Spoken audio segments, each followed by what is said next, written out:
Ukraine's drone army keeps cleaning vast amounts of Russian equipment on the front line. While FPV drones are great to stop armored vehicles or tanks, drones dropping ordnance can do this multiple times with the cost of basically only the grenade, making a complete destruction of the vehicle very cost effective.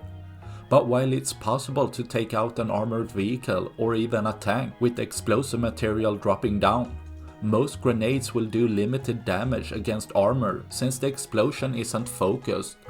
But luckily, almost every time Russian crew abandon their vehicle, they leave hatches open, resulting in Ukraine's drone army being able to much more easily take out these vehicles, leaving a lot less for tomorrow.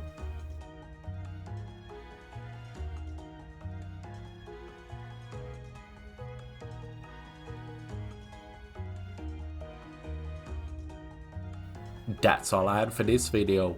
Please like and subscribe for more. Thanks for watching. Bye.